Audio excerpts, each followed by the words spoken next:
Michel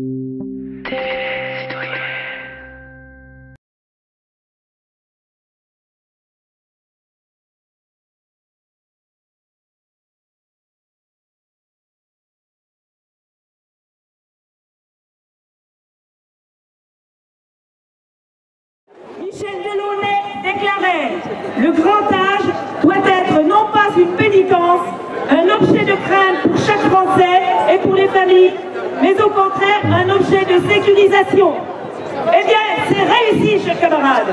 Tous les gouvernements successifs en ont ajouté une couche pour placer les retraités dans l'insécurisation. Et ce ne sont pas les prétendues bonnes nouvelles qui vont nous réjouir. On nous apprend que toutes les branches de la sécurité sociale voient leur déficit, petit rappel, un déficit créé de toutes pièces, avec 528 milliards d'exonération patronale volées dans la poche des salariés. Le déficit se réduit en 2018. L'assurance maladie va mieux. Le fonds de solidarité vieillesse aussi. Oui, mais à quel prix, camarades? Les retraités, nous allons plus mal. Des remboursements, fermeture de lits, suppression de personnel dans les hôpitaux, augmentation de la CSG, CRDS, décompte de 0,51 €, situation catastrophique dans les EHPAD et tendance générale à les sortir du service public, à mettre en place la télémédecine et un service mutualisé d'infirmières, 280 infirmières qui iront d'EHPAD en EHPAD pour 7500 EHPAD.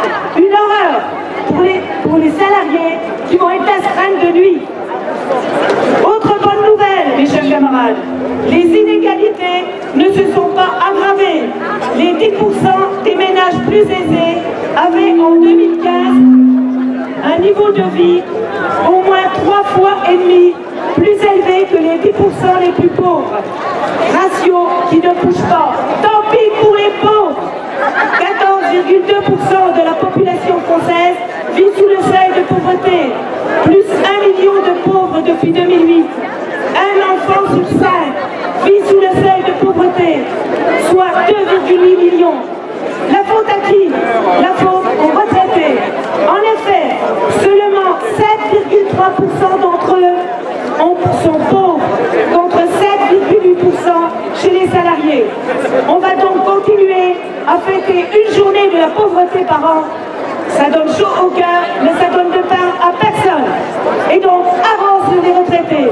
C'est nantis, c'est feignant, c'est richissime individu. Mais qui donc est responsable de l'appauvrissement des salariés et des jeunes, si ce ne sont pas toutes les contre-réformes des gouvernements successifs qui, une à une, ont brisé les plus grandes conquêtes sociales gagnées par nos aînés dans la grève de 36-45. Encore quelques efforts, chers seniors, car ne nous rassurons pas trop. Ils vont nous fouiller les poches. Et pendant ce temps-là, ce gouvernement veut réduire les pensions de réversion, prépare une contre-réforme des retraites, l'arnaque construite sur un mensonge éhonté, 1 € cotisé, la même retraite pour tous. Et comme le dit Pascal Pavageau, il est inacceptable que la retraite soit réduite à une charge, une dépense publique dont les contre-réformes successives n'ont eu de cesse de dégrader tant les conditions de départ en retraite que les niveaux de pension. Elle est avant tout un droit qu'ont conquis les travailleurs tout au long de leur vie professionnelle, en finançant eux-mêmes la retraite de leurs aînés.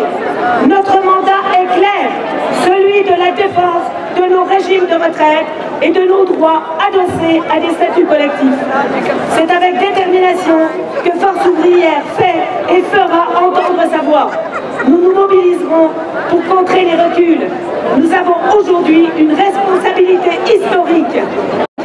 Il en va de la préservation de notre modèle de protection sociale collective et des valeurs républicaines d'égalité et de solidarité. Mes chers camarades, il faut être clair.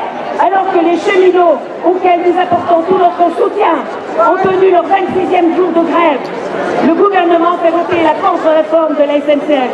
La loi Élan de destruction du logement social est également passée. Nous devons nous poser la question,